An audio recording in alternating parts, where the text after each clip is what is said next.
Hey, Farouk. It's been a few days since we spoke to you last, I think. Hmm. How do you feel like you've readjusted to playing again, and how do you feel like you've played? Continuing just to chip away. Obviously things are not going exactly how we would like to. Not delivering on wins as we would like, but I think that's just a continuity thing. Us learning each other and different things like that. Obviously, just because of how the season is going, that part of it just makes it really tough, and then limited practice time or whatever the case might be. But um, felt like, you know what I mean, my health is still, at a good place.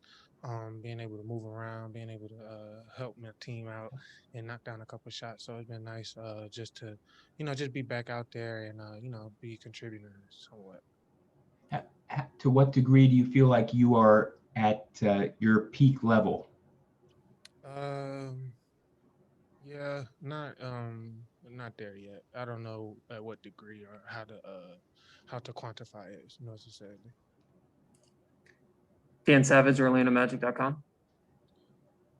Chief, I think you guys as a group spoke with about these last 8 games. You have the chance to go 500 over the last 8 before the All-Star break. Just how good would it be to get a win tonight and head into the break with some momentum?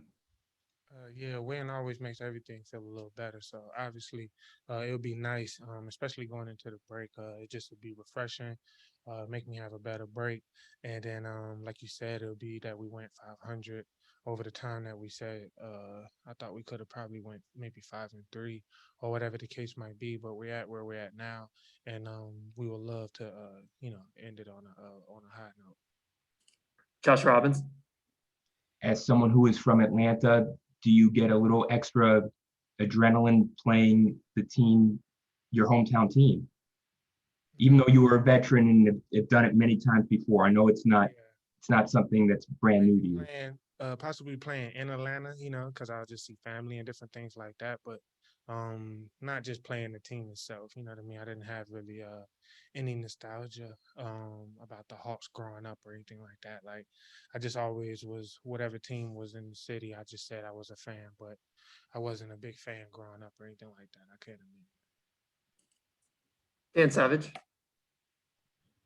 Your group did a lot of good things offensively against Dallas, put up 120 points, knocked down 23s. What are some of the keys that led to that offensive success, and what would you like to see in that element carry over tonight against Atlanta?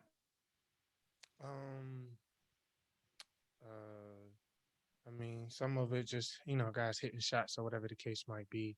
We had a couple threes at the end of the game that were just some big shots or whatever the case might be. You need good performances, obviously, and the ball. You know what I mean. Like I said, just everybody playing with each other, understanding each other's games and different things like that, and then settling into our slots and different things like that. You start to understand where your shots are coming from, and it makes it easier for you to step into them and to be able to hit them. So I think that is played a part, and guys continue to work. So a lot of times you're going to see the benefits of that. So that's what I'm really kind of proud of. That you know what I mean. No matter how things are going, man, I see guys every day coming in and making sure they get their work in. Josh Robbins. I think, Farouk, a year ago today, you and I spoke about how you were doing with your rehab and how you were trying to make the most of the time. And if I recall correctly, you mentioned that you were planning to open a store in Atlanta called Artifacts. Yes. I'm curious whether, considering that the pandemic has upended everything, including with the economy, whether those plans are still in place and what your hopes are for that. Yeah, they're still in place. Actually, just was able to get a batch, sample made of like hoodies and apparel and different things like that that I want to eventually put out, and it'll go on online just for the meantime, and then eventually I'd like to switch it over to the store. But like you said, it's just been a slow process. Uh, Obviously, because it still needs to be a build out and different things like that for the store. But plans are still, there's nothing else to do pretty much. So still gonna go forward with it. We have time for a couple more questions. Dan Savage, OrlandoMagic.com. Chief, it was announced yesterday that Vooch would be participating in the All-Star Weekend Skills Challenge. Even though he's a big fella, how do you think his skills stack up and suit him for a competition like that? You never know when it comes to those competitions, man. You know, a lot of guys sometimes might not take it seriously, different things like that. And then our game is changing a lot, man. We got, like guys like Bo, who is 7'10", you know what I mean, shooting and dribbling and everything like that. So I think that nowadays, man, from top to bottom, you have to have guys who, do have skills. And obviously Vooch is one of those guys. Obviously, that's why he's at the All-Star game, and it makes sense and it's appropriate. So for sure, I definitely think he got a chance. I don't think they just gonna put him in there and he ain't had no skills. So, we all know he has skills. Crystal Saltis, Sporting Negris. Hello, Al-Farouq. I would like to ask you, what was the toughest part for you through the rehabilitation process, and also how important for you tonight is to slow down John Collins? Yeah, I think the hardest part was just um, thinking to myself, like when I'm back out there, I felt like, because of the things I was doing off the court, in order to keep myself mentally engaged and different things like that, that when it comes back to basketball, like, well, you know what I mean? You're trying to find another love, you're trying to find another passion, you know what I mean? And it's kind of like it's like maybe having another child or whatever. You think to yourself, possibly like, man, I don't want to show favoritism to either or, sort of say, and is there enough love to go around? So I think that part of it I was kind of nervous about. I didn't want I love what I do off the court, you know what I mean? But I didn't want it to affect what I'm doing on the court. So just merging the two and balancing them and realizing that there's enough love to go around for both things was helpful.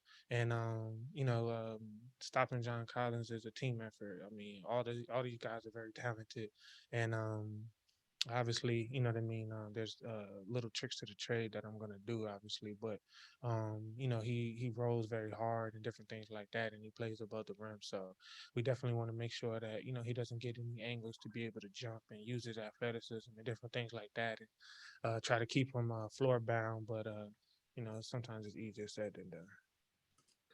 And we'll wrap things up with Josh Robbins. Farouq, I'm curious, since you grew up in Gwinnett County, whether you were familiar with Chuma ahead of the last year and a half, 2 seasons, and how you size up his game. Yeah, I only went to Gwinnett for high school, so I used to live on I used to commute, so I'm not necessarily sure about, things that were going on in Gwinnett more so. But I like Chuma, you know what I mean? I like his game a lot. He does a lot of good things on the defensive end that just comes natural to him. He gets his hands on a lot of different balls. He makes it tough on guys. He makes guys just feel like, let me just go ahead and pass it up. So I think he's doing things in the right way there. And then he's finding his way on the offensive end as well. You know what I mean? He has a really good shot. And he's that's gonna bode well for him, you know what I mean, to set up everything else about his game. So then he'll eventually get to, the other portions of his game. But like I said, he's another guy that loves to work. And I really appreciate that about him as well, because, he stays in the gym and he's always tapping the coach, asking him, what can I do here? What can I do here? And even me as well. He'll ask me little things. So I know that he loves it. And usually that's half the battle. All right. Thank you for your time, Chief. We appreciate it.